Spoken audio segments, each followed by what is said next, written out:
예수님은 생명을 주기 위해 세상에 오셨지만 이해받지 못하고 공감받지 못하고 고독 속에서 독생자의 길을 가셨습니다. 예수님은 독생하신 아들이신데 이 독생하신 아들이라고 하는 그 의미는 한 번도 아버지의 뜻을 어겨본 것이 없는 천위무봉한 신뢰와 연합 속에 있는 아들이라는 그런 뜻입니다. 구약 성경을 보게 되면 하나님의 아들들이라는 집단 명사가 있어요. 이는 하나님 앞에서 하나님의 뜻을 준행하는 천사들을 말할 때 하나님의 아들들이라는 이런 집단 명사를 썼습니다. 또 구약 성경은 이스라엘 전체를 가리킬 때 하나님의 맏아들 또는 하나님의 아들이라는 표현을 썼습니다. 그러니까 천사들을 말할 때도 그랬었고 이스라엘 전체를 말할 때 이게 하나님의 아들, 하나님의 아들들이라는 이런 표현들이 있었다는 것입니다. 그러나 구약 성경에는 한 개인이 하나님의 아들이라고 한 적은 한 번도 없습니다. 한 개인이 하나님의 아들이라고 일컫는 내용은 없습니다. 그런데 예수님은 자신을 독특한 관계 안에 있는 하나님의 아들이라고 주장하셨습니다. 예수님은 이렇게 하나님의 아들 또는 하나님의 아들들이라는 용례가 익숙한 이스라엘 백성들에게 아주 독특한 아들의 자의식과 정체성을 가지고 등장하셨습니다. 사람들이 하나님의 아들이라고 하는 아들들이라고 하는 것이 어느 정도 사용되고 있는 그 사람들 안에 하나님의 아들이라고 하는 이 내용을 가지고 등장하셨으니까 하나님의 아들이라고 하는 이 부분에 대해서는 그들이 좀 익숙하게 접근할 수도 있었다라는 것이죠. 그러나 좀 독특했다라는 것입니다. 뭐가 독특했느냐? 하나님을 자기 친아버지라고 했고 하나님께서 자신을 직접 파송했다고 그렇게 말씀하셨습니다. 심지어 자신은 하나님께로부터 나왔으며 하늘에서 내려온 떡이다 이렇게 말씀을 하셨습니다. 예수님의 이 주장은 예수님을 갈릴리 사람 요셉의 아들로 알고 있던 유대인들에게는 충격적이었습니다. 충격이 아닐 수가 없습니다. 고루하고 병든 유대인들이 예수님의 말씀을 감당하기엔 너무 벅차고 도발적인 그런 선포였기 때문에 그렇습니다.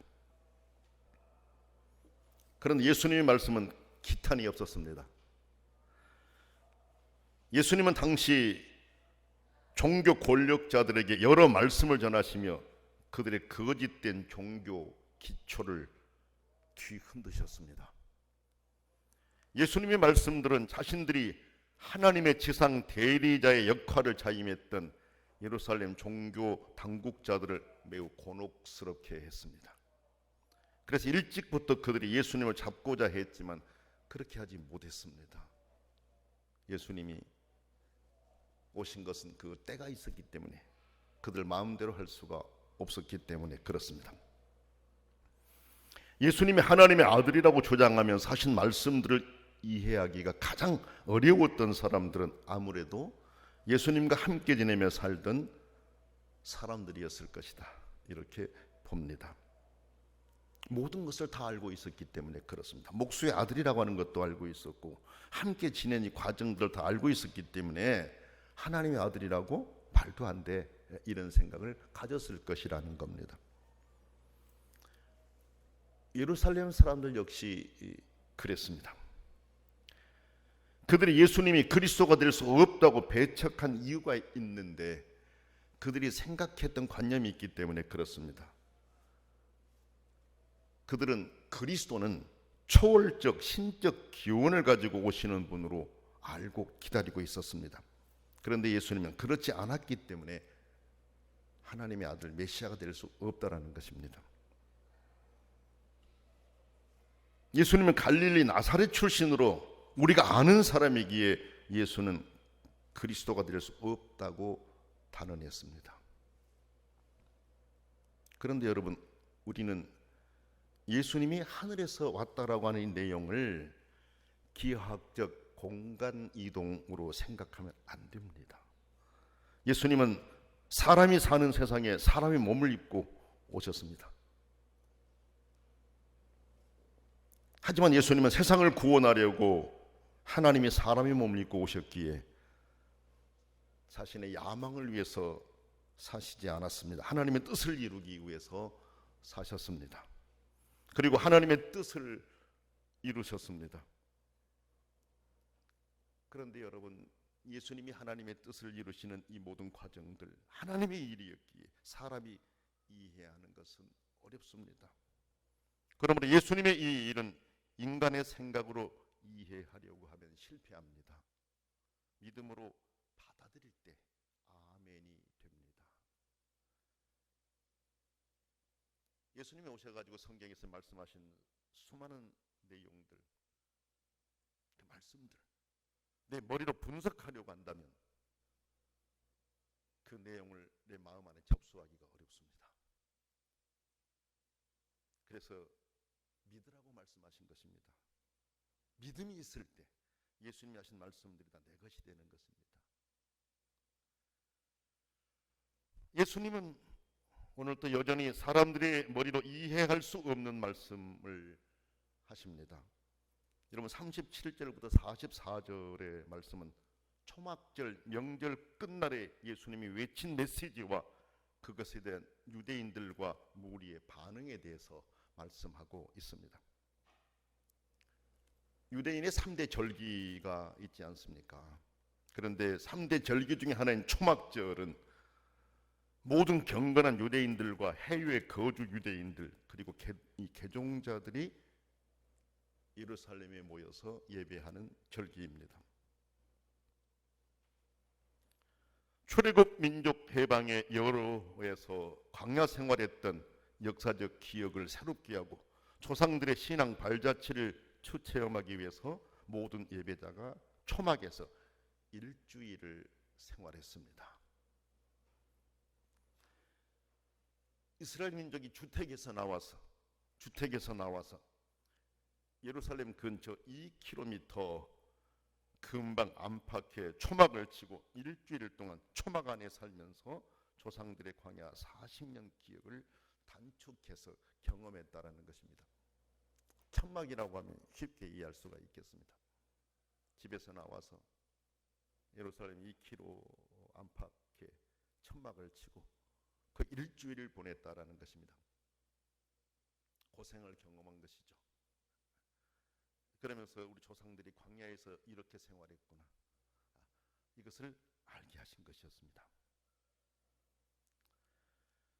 그리고 초막절 끝날 일주일이 진행됐다고 했지 않습니까? 끝날은 모든 참여자가 다 함께 모이는 대집회일이었습니다. 모두가 다 함께 모여서 하나님을 찬양하고 예배하는 집회일이었습니다. 얼마나 많은 사람이 모였겠습니까? 그 집회 상상을 해보세요.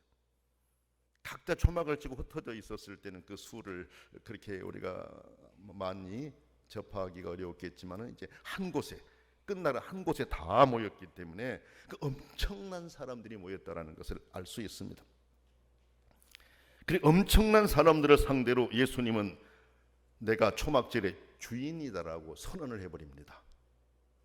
누구든지 목마르거든 내게로 와서 마시라라고 말씀하신 것이 그렇습니다. 내가 초막절의 주인이다라는 의미입니다.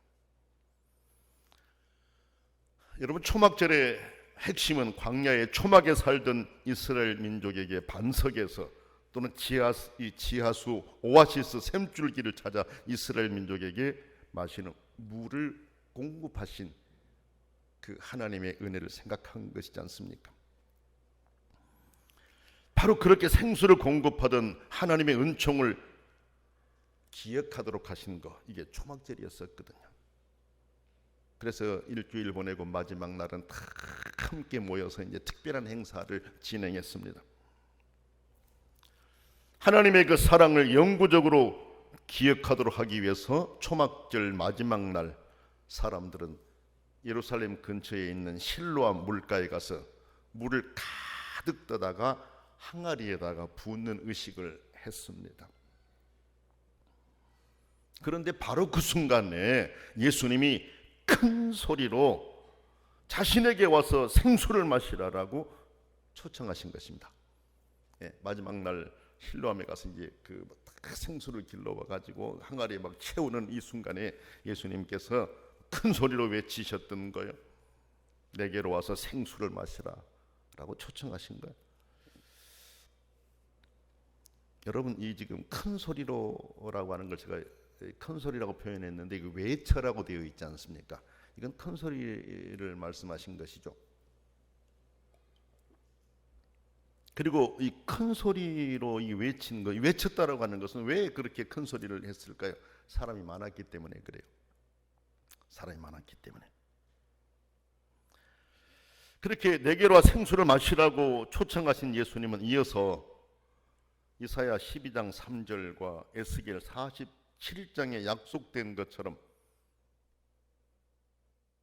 자신을 믿는 자에게 그 배에서 생수의 강이 흘러나올 것이다 라고 약속을 하십니다. 구약에 예언되어 있던 것을 말씀하시면서 나를 믿는 자에게 구약에 예언되어 있던 그 생수의 강이 배에서 흘러나오리라라고 말씀하신 거죠. 약속을 하신 것이죠. 성경을 보니까 이것은 장차 믿는 이들이 받을 성령을 의미한다 그랬습니다. 예수님이 구속사역을 마치신 후 보내실 성령을 의미한다 그랬습니다. 여러분,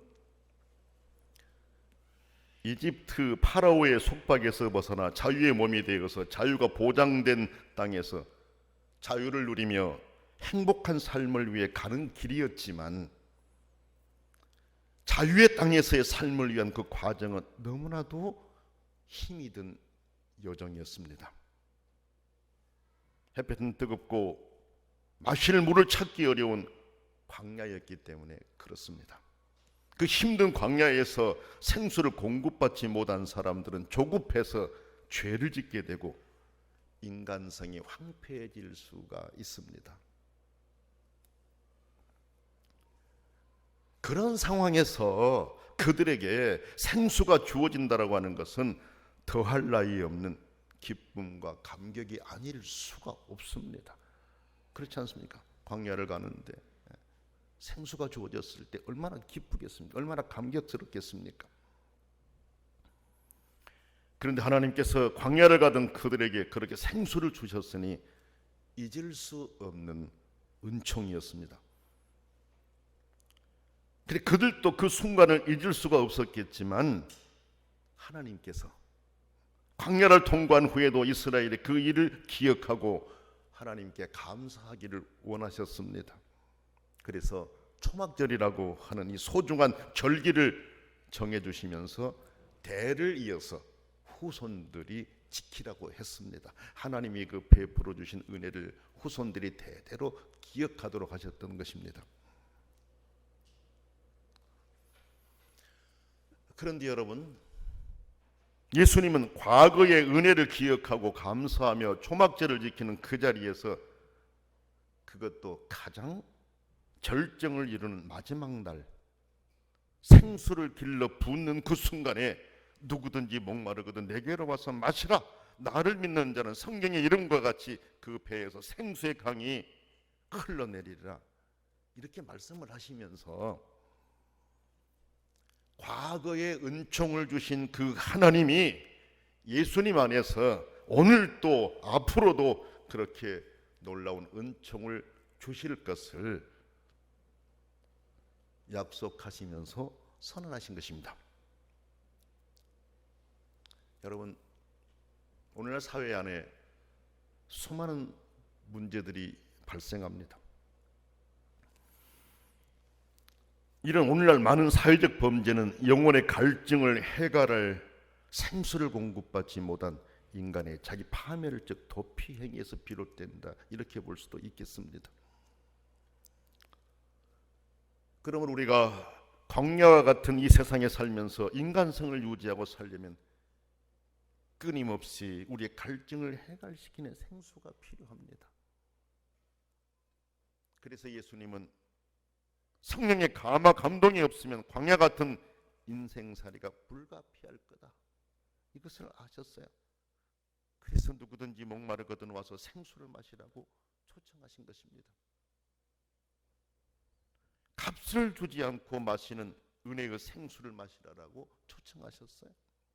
여러분 이사야서 55장 1절로 3절 말씀 보면 이런 내용이 나옵니다.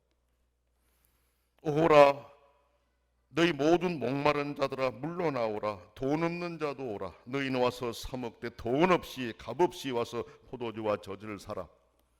너희가 어찌하여 양식이 아닌 것을 위하여 은을 달아주며 배부르게 하지 못할 것을 위하여 수고하느냐. 내게 듣고 들을지어다. 그리하면 너희가 좋은 것을 먹을 것이며 너희 자신들이 기름진 것으로 즐거움을 얻으리라. 너희는 귀를 기울이고 내게로 나와 들으라. 그리하면 너희의 영혼이 살리라. 내가 너희를 위하여 영원한 언약을 맺으리니 곧 다윗에게 허락한 확실한 은혜이니라. 이렇게 말씀하셨습니다. 목마른 자들을 초청하십니다. 돈 없이 값없이 와서 마시라고 말씀하십니다. 예수님 안에서 누릴 행복, 인간적인 공로를 가지고 하는 것이 아님을 알리신 것입니다.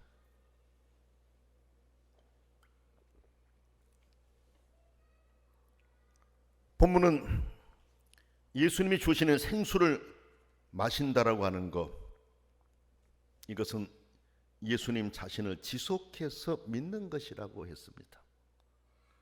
39절에 생수의 강은 믿는 자들이 받을 성령을 가리켜 말씀하신 것이라고 말씀했기 때문에 그렇습니다. 그렇습니다, 여러분. 예수님을 믿지 않으면 성령을 받지 못합니다. 성령의 생수를 들이켜지 않으면 인간은 하나님이 주신 진정한 은총에 참여할 수가 없습니다.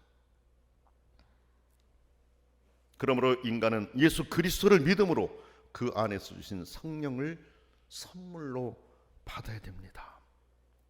여러분, 예수 그리스도를 믿는다라고 할 때 그 수많은 내용들이 있는데, 우리 교회가 공교회가 완성해 가지고 믿고 있는 소위 사도신경 신앙 고백, 이것이 내 안에 다 믿어져야 됩니다. 여러분 사도신경을 예배 때마다 이렇게 신앙 고백을 하지 않습니까?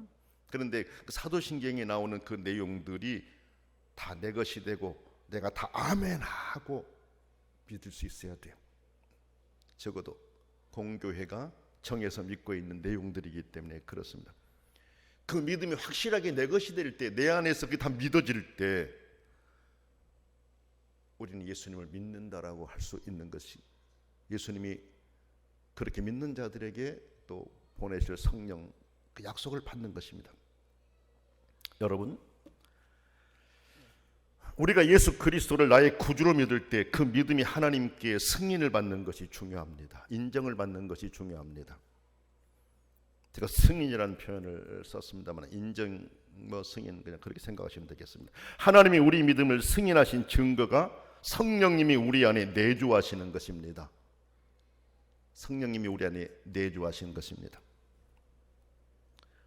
우리 믿음을 인정하시고 성령께서 우리 안에 오셔서 우리와 함께 하신 것입니다. 이것은 내 믿음을 하나님이 인정하셨다라는 것입니다. 우리 믿음을 받으셨다라는 것입니다.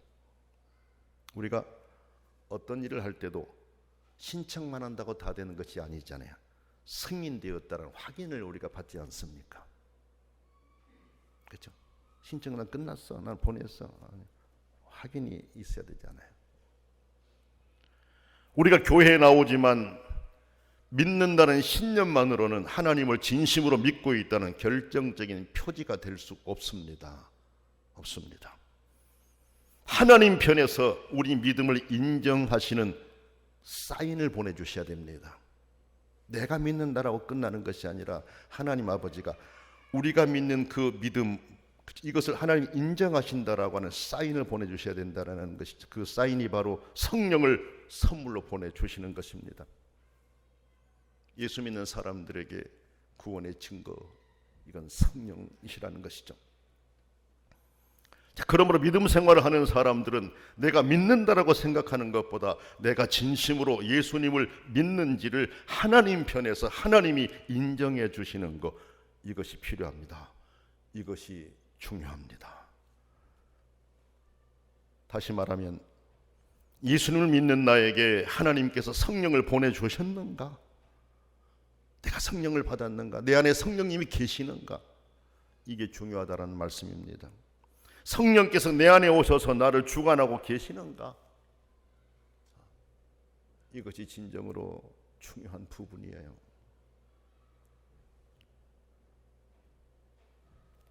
하나님이 믿음을 가진 나에게 성령을 보내셔서 성령님이 내 안에 계신다면 우리는 전과 달라집니다.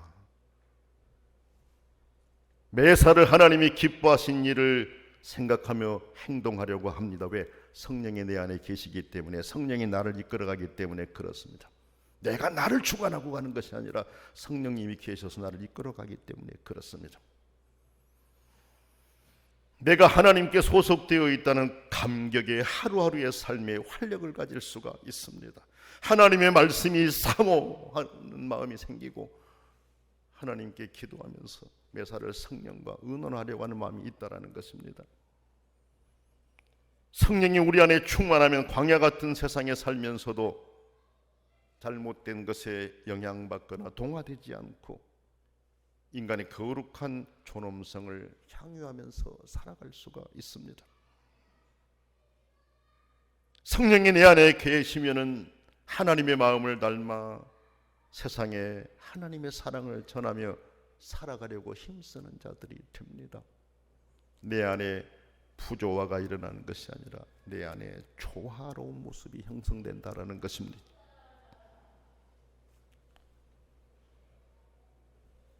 성도 여러분, 예수님이 그 말씀을 하셨을 때 반응들이 여러 가지로 나타났습니다. 어떤 사람들은 시인하고 인정하는 사람들도 있었으면 반대하는 사람들도 있었고 심지어는 죽이려고 하는 사람들까지 있었습니다. 그래요. 예수님이 하신 말씀이 모두에게 다 믿어지는 것은 아니라는 걸 우리가 알 수 있어요. 그런데 우리는 어떻습니까? 우리는 이 말씀들이 다 믿어지고 있습니까? 아니, 믿어져야 됩니다.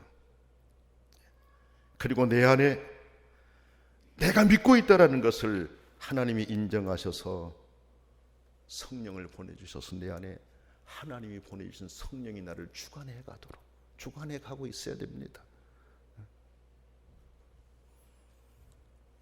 하나님이 우리의 믿음을 인정하여 하나님께 승인받는 진실한 믿음의 삶을 살아가는 그런 성도들이 되십시다. 하나님이 내 믿음을 승인하여 보내신 성령의 충만함으로 인해서 배에서 생수의 강이 흘러넘쳐 삶의 즐거움이 가득하고 하나님이 기뻐하시고 원하시는 일들을 먼저 생각하며 살아가는 하나님의 거룩한 자녀들이 될 수 있기를 원합니다. 기도하겠습니다. 험악한 세상을 살아가는 동안 생수의 강이 흘러내리기를 심히 원하는 예수님의 그 마음을 우리가 갖게 하시고 우리가 예수 그리스도를 온전히 믿음으로 성령께서 우리 안에 거하시며 우리를 다스리게 이를 원합니다. 주님 안에 진정한 기쁨이 있게 하시고 우리가 매사를 하나님이 기뻐하시는 삶을 살아감으로 내가 하나님께 인정받은 믿음임을 우리 스스로 확인하며 고백하며 살게 하여 주옵소서. 내가 교회에 나오는 것으로 만족하지 않게 하시고 내 믿음을 하나님이 받으시고 인정하셨는지를 깊이 생각하며 그 믿음 안에서 하나님 아버지가 주시는 성령으로 인해 기쁨과 감격이 있게 하여 주옵소서. 예수님의 이름으로 간절히 기도드립니다. 아멘.